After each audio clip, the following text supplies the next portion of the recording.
Are you going to give me details? I'm not, because you keep talking. This is an unlawful arrest. Welcome to the Audit Assessor. Over here, we break down encounters between the public and the police. We examine the law, the conduct, and the context so you know your rights, their responsibilities, and where the line is drawn. Thanks to Matt for letting us cover and break down this police audit. Make sure to subscribe to his channel and like his videos. His link is in the description below. In this episode, Auditor Matt is standing near a speed camera van, calmly filming and photographing passing vehicles, a perfectly lawful activity in a public place. That alone triggers a response. Officers approach not to assess risk, but to interrogate, probing for a reason to turn observation into suspicion. With nothing concrete to rely on, questioning slides into control, and control becomes unlawful detention. What follows isn't proactive policing. It's authority scrambling to justify interference with something it never had grounds to stop. In this episode, Auditor Matt is standing near a speed camera van, calmly filming and photographing passing vehicles, a perfectly lawful activity in a public place. That alone triggers a response. Officers approach not to assess risk but to interrogate, probing for a reason to turn observation into suspicion. With nothing concrete to rely on, questioning slides into control, and control becomes unlawful detention. What follows isn't proactive policing. It's authority scrambling to justify interference with something it never had grounds to stop. Been alright? Recording us now, yeah? Recording everything. Oh, right, great. You've been following him around now, haven't you, mate? Following him? And doing this on here now. Could be classed as harassment, could it? No, he can't. Does he work for the police? He works for the PCC, so he's working on behalf of the police. Yeah. So So he's allowed to park where he needs to park. In fact, he's in actually designated police space. Yeah. Doing his job. Oh, is that not a police officer for part there? He's working on behalf of the police. We just said that. Right. So what? He can't be harassed on duty. Probably not. No. So people can't harass anybody who's doing a job. Not. Not if I'm taking videos and pictures. No. But why are you taking pictures and videos of him? Right, I'm not. I'm doing pictures and videos of the cars. You're clearly doing it to try and prevent him and intimidate whatever he's doing, aren't you? Intimidate? But you're doing it on Walney. I don't intimidate people with a camera. You're coming down, standing in front of his camera like this. I'm filming the traffic. Right, no, you're not filming. I am filming the traffic. I am filming. You can. I've got it on the. You for obstructing somebody on behalf. I'd love to see that. That That would be an unlawful arrest. They open with a loaded accusation, claiming Matt is following the speed camera van and harassing the operator, even though there's no interaction beyond a camera pointed at a public operation. Matt shuts that down immediately, pointing out the obvious. The man in the van isn't a police officer and isn't entitled to special protection from being filmed while working in public. Harassment doesn't exist just because someone feels uncomfortable on duty. And filming doesn't become intimidation because an officer says the word. That's where the threat appears. An officer starts floating arrest for obstruction, not because Matt is blocking, interfering, or engaging with anyone, but because his filming is inconvenient. Obstruction is being used here as a scare tactic, not a lawful charge, which is why it's never properly explained or applied. An unlawful arrest that I would make sure there's a private prosecution against you for that. Yeah, well, I guess I'll go to jail. Well, I guess I'll go to jail as well. Listen, you're doing it on. I'm not doing it to. How can I intimidate him with a camera? Preventing to do his job. It's That's not what you're trying to do. preventing or intimidating. You said intimidating. You're trying to prevent him. I'm not intimidating him. His normal duty to his job. Why are you shaking? That's what you're trying to do. Why more? Why are you shaking? I'm not shaking. I'm just doing this. You're shaking. Yeah, I'm not shaking. I'm not. Right, listen, mate. Did you get your details taken before? No, I'm not intimidating you. You are accusing him of intend to intimidate anybody or not. So you can get arrested for accidentally intimidating someone. You're going to listen to what I'm saying? Go on, yeah. Because you're taping me, so you get it on camera, and then you'll have it for future reference. If you're trying to tape in front of him while he's trying to do his job, he can find that intimidating, regardless of whether you find that you're intimidating or not. It doesn't matter what your intentions are. I'm after nice cars, etc.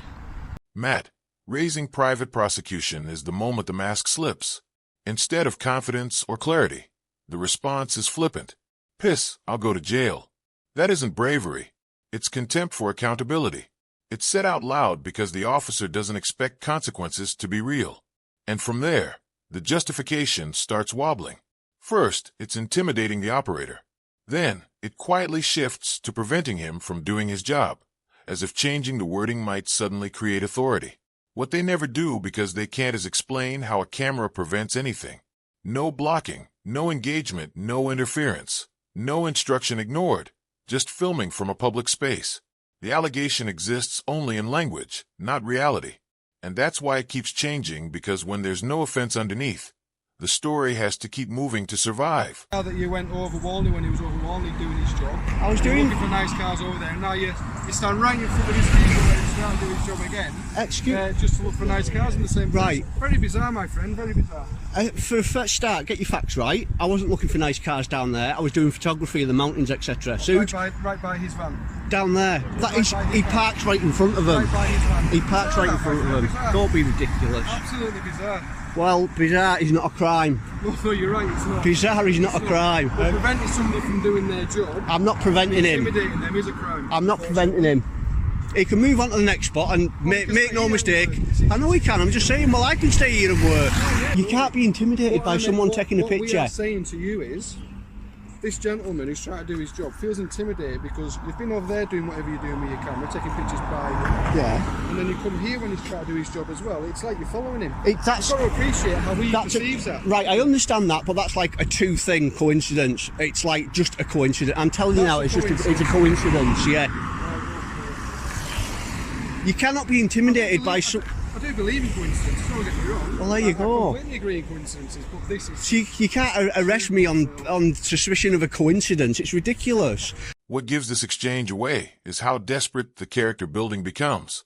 One moment Matt's supposedly hunting for nice cars. The next he's being framed as some kind of stalker. Neither claim tied to anything he's actually doing. Matt stepping in to say he's photographing the mountains isn't a defense.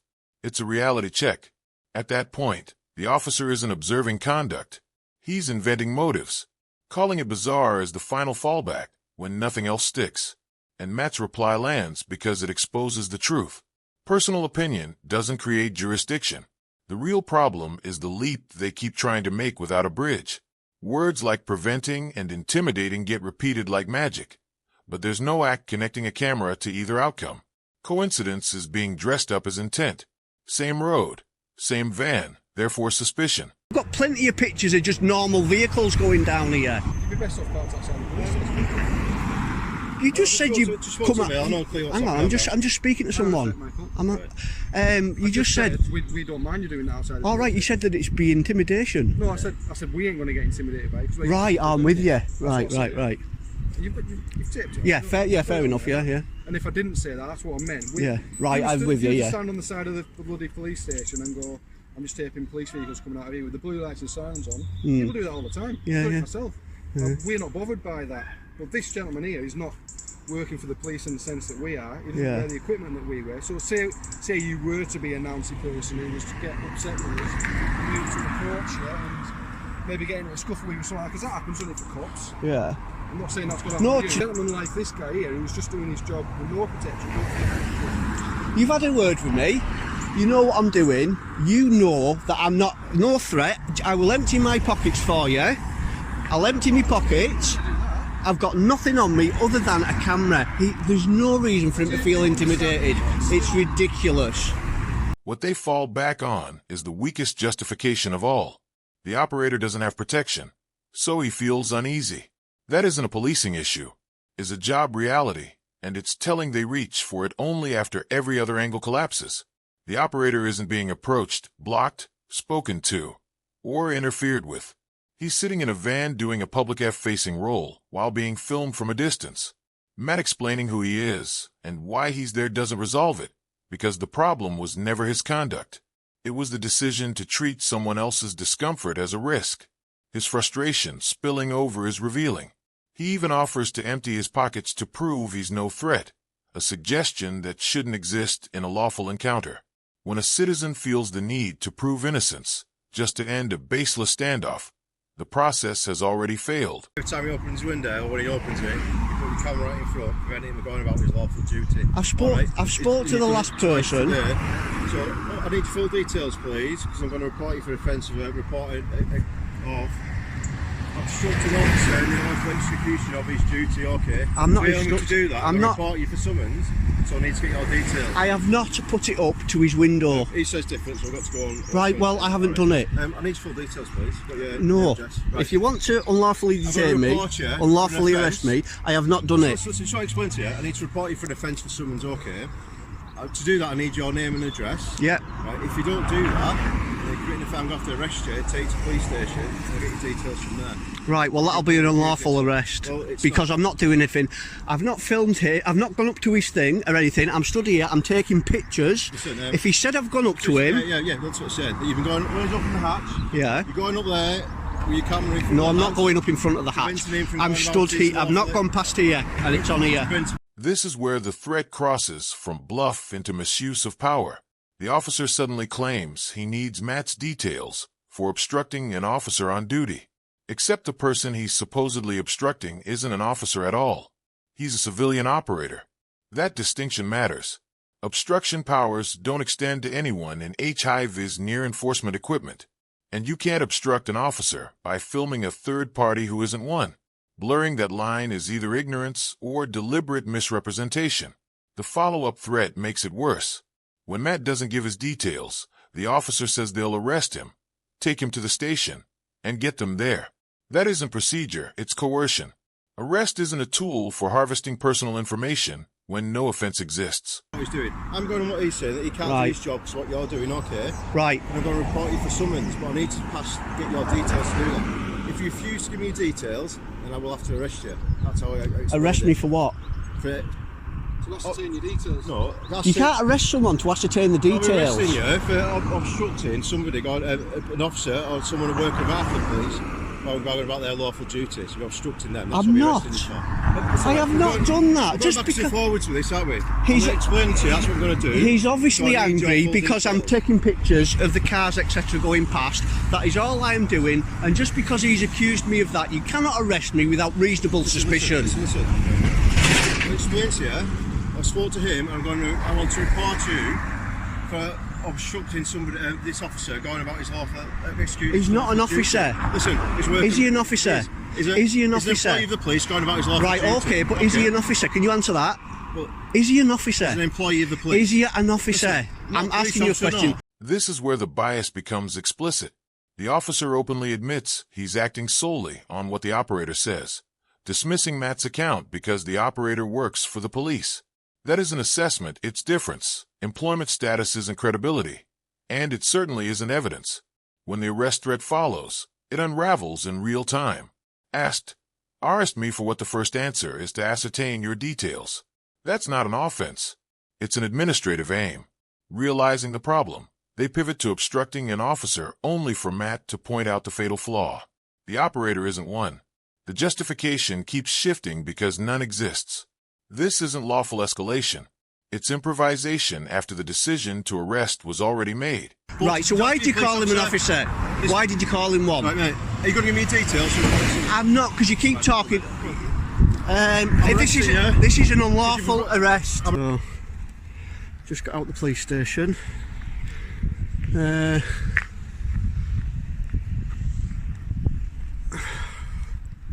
They fingerprinted me. Took all my details. They were reasonable with us. Can't say they were give me any hassle, abuse. They just processed us fairly and squarely. Still think I was unlawfully arrested. I'm going to look into that. The arrest is the final proof this was never about law. It was about control. By that point, every justification had collapsed under basic questioning. So, the only option left was physical authority. Grabbing Matt and taking him to the station wasn't a response to a clear offense. It was the moment officers decided compliance would be achieved by custody when it couldn't be achieved by words. Processing him didn't legitimize the arrest. It just formalized the decision already made, without proper grounds. Charging it as obstructing police staff whilst on duty exposes the sleight of hand. Obstruction powers aren't a catch-all for anyone linked to policing, and they don't exist to shield civilian operators from public observation. Filming from a distance isn't interference, and discomfort isn't prevention. Stretching obstruction to fit a civilian role wasn't enforcement. It was invention built after the fact to justify the arrest. And that's the most damning part. This wasn't a bad stop that escalated. It was an arrest built backwards from irritation, loyalty, and refusal to accept lawful scrutiny. When officers are willing to cuff someone, take them to a station, and criminalize filming simply because they ran out of patience, it stops being a mistake. It becomes a warning not about public behavior, but about what happens when you refuse to stop watching. If you found value in this breakdown, make sure you like the video, share it, and subscribe to support the channel and help keep this kind of accountability in the spotlight. I'm the Audit Assessor. This was episode 6. See you guys later.